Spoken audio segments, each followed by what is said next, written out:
evening, everybody. Welcome to Quick Points. I'm here with BU News Service sports editor Pat O'Rourke, and I am Alex Hirsch. Pat, how's it going? Yeah, it's going well.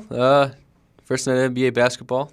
Yeah. Celtics Eve. Eve, yeah. First night of the World Series, more importantly. Is it more importantly? I don't think so. Yeah, who cares?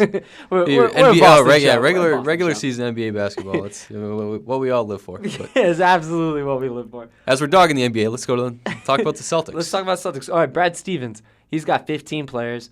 He's looking to use all 15 of these players. Yeah. That's his method this year with what he's got. I think he has to use them right now. It's what he's got. And his, typically a team, a championship team has 2 or 3 superstars. And then 5 rotational players. Well, what Stevens got is pretty much 15 rotational players. Yeah. So it's depth versus superstars. What do you make of this? I thought Bob Ryan had a great column on it on Sunday in the Globe. Pretty much, this team is curious. That's the words he used. He used curious. I think that put it perfectly.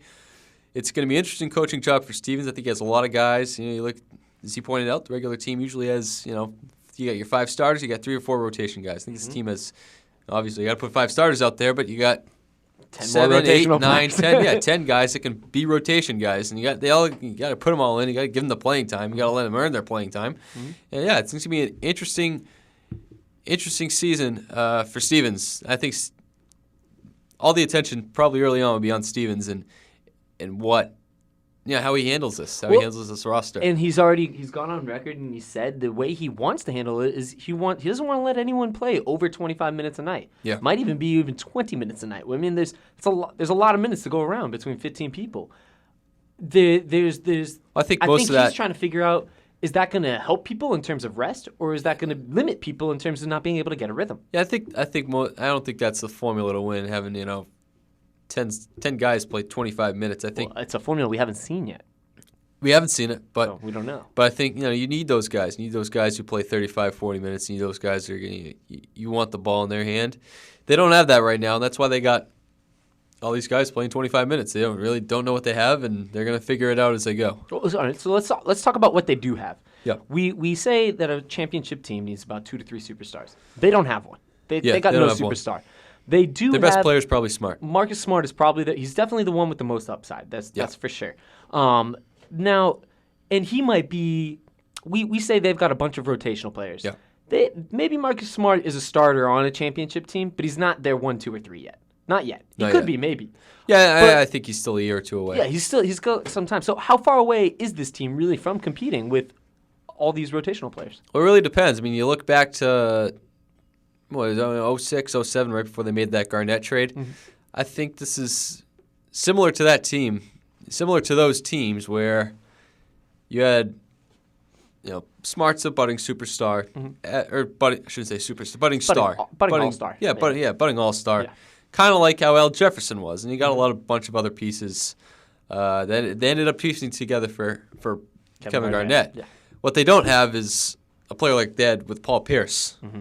I think that's going to be the big challenge. Is, how do they want to build this team? How do they put this team in a position to compete? Because people might think this, people might say this, but this isn't the same roster, the same team construction they had back this time in 2006, the season before they went out and they got Kevin Garnett. Absolutely. They're building this very differently.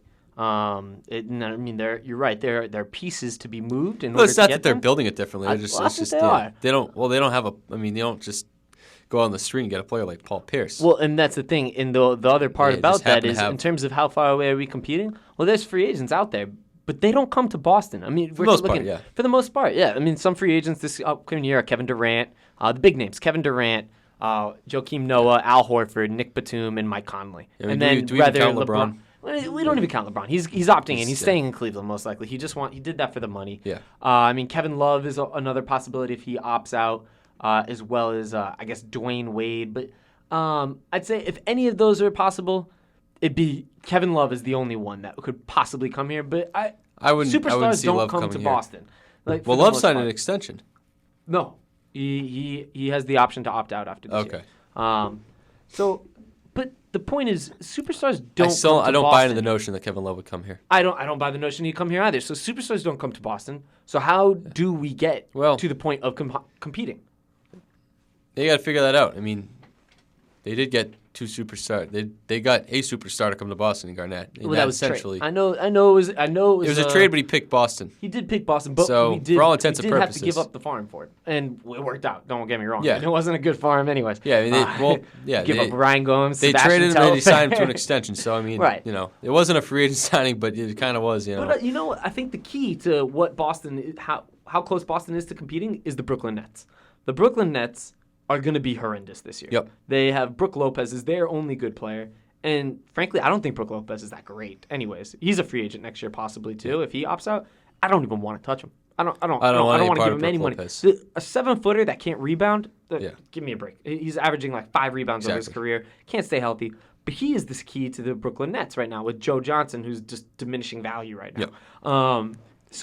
But we have the Celtics have the Nets' first round pick unprotected.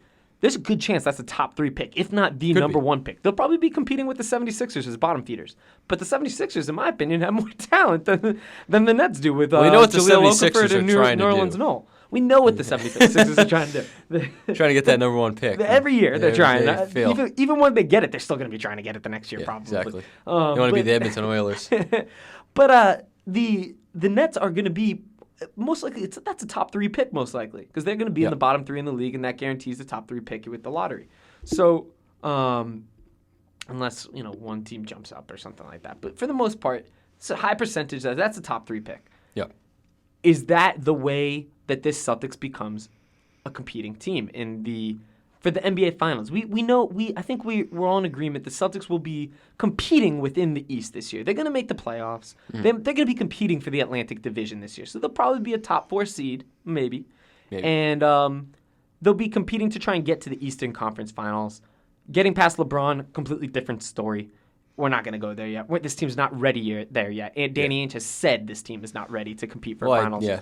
But how, with the Brooklyn Nets pick, is that the key? I mean, do we keep that or do we trade that?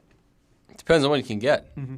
I mean, you'd be foolish not to go out and at least see what you can get for it. Absolutely. That's never a stone you want to leave unturned. So, but the same, I don't know. The thing with draft picks and first overall pick, it's a lot more. Usually, they don't deliver.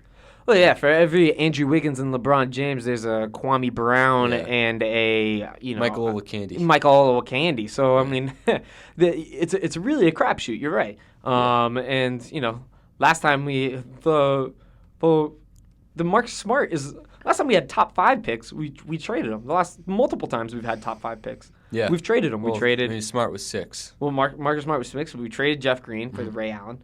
Before that, we traded Chauncey Billups right away. That was year. just idiot. I mean, the Jeff Green actually worked well. Jeff Green worked well. Chauncey Billups trade didn't work well. But Chauncey Billups took a while to catch his stride as well too. I mean, it took him years. He was a journeyman for a while. And we kept Ron Mercer, who was the 5th pick. Yeah. And he was good for us for 2 seasons. Then we traded him as well. And then good old Patino era. What? The Patino era. Yeah, the great old Patino. But and he never panned out after that anyways. But I think this Brooklyn Nets pick, if we can trade it at the midseason point, that's the key. I think that's the key, and there are some players on this team that are tradable as well, and one of them I think is Jared Sullinger. He's a potential building block for the Celtics, but he's also a player I just don't see having a future with the Celtics. He's not Brad Stevens' type of player. Well, I mean, at this point in the NBA, he really hasn't. He hasn't taken good enough care of himself. Hasn't really shown. I don't think he's really shown enough that the game's important to him. He hasn't. You're right.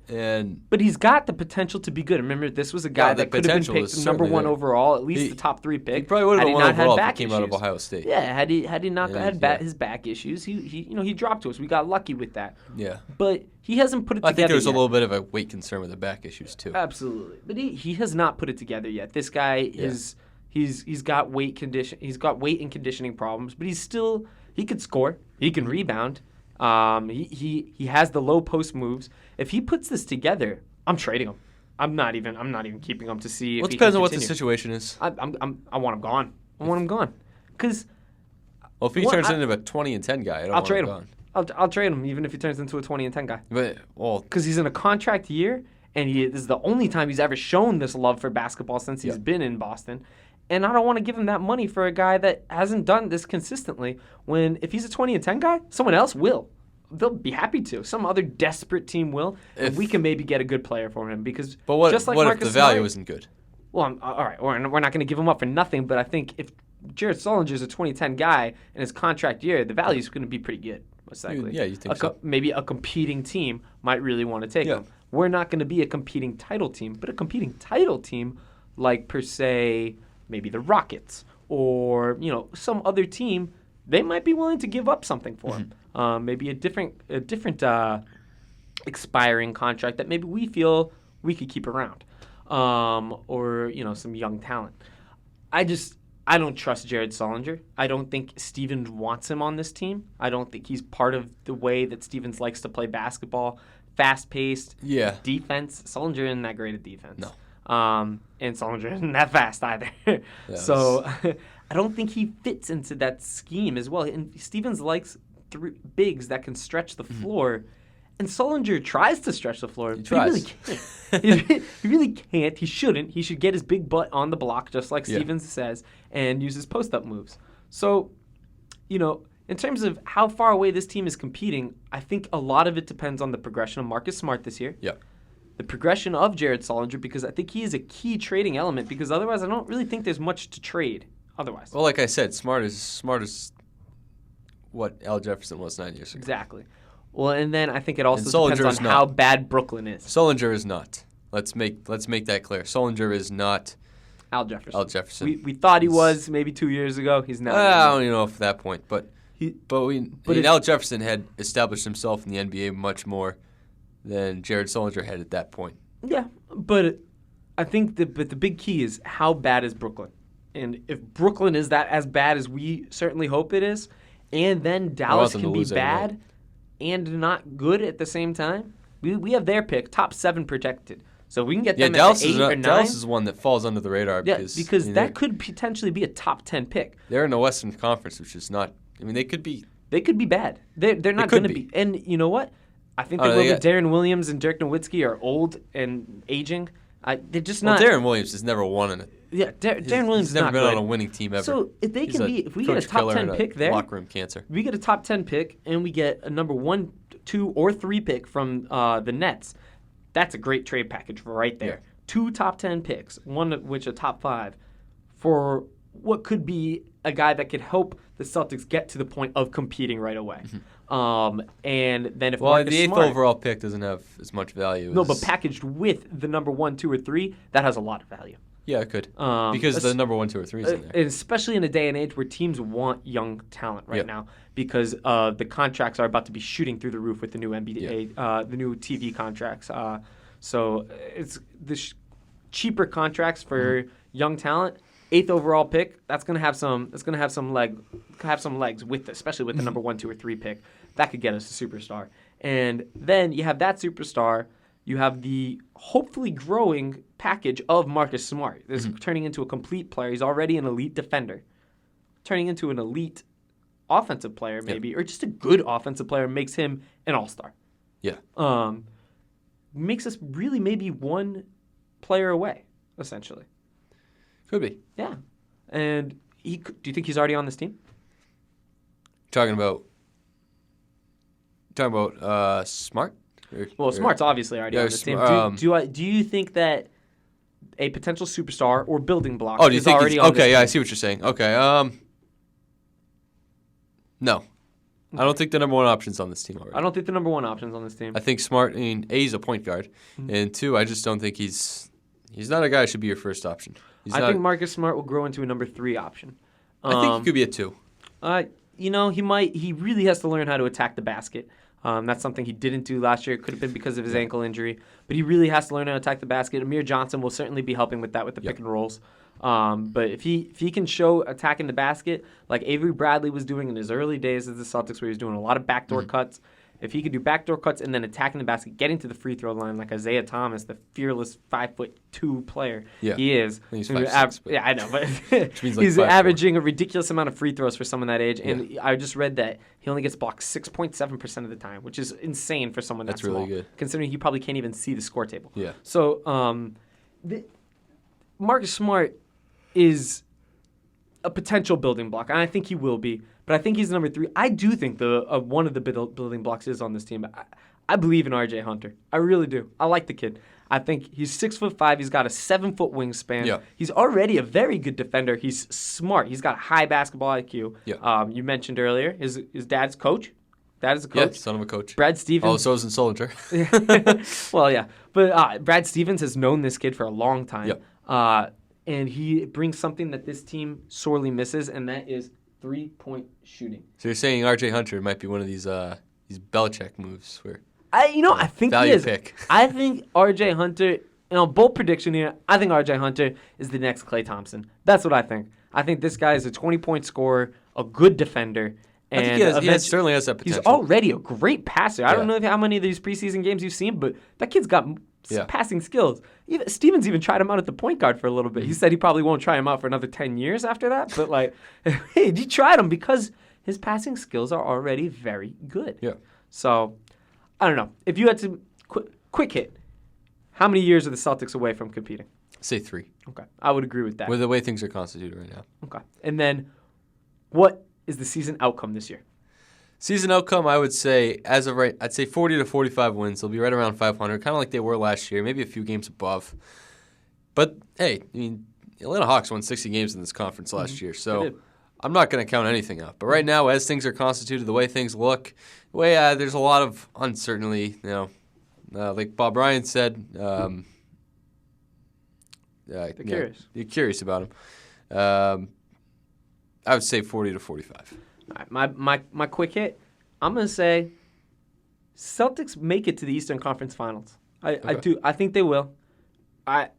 The Cavaliers will beat them, but I think they will. I think they put it together. I think they're a very surprising team, and I think it has the majority to do not with necessarily the progression of Marcus Smart or Jared Solinger. I think it has everything to do with Brad Stevens. The guy's a mastermind. He's coach a genius. Him up. He can coach him up, and I think that's going to be huge.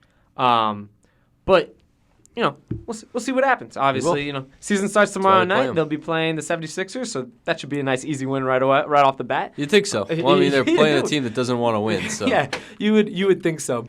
This is Quick Points with Pat O'Rourke, for the sports editor for Boston University News Service.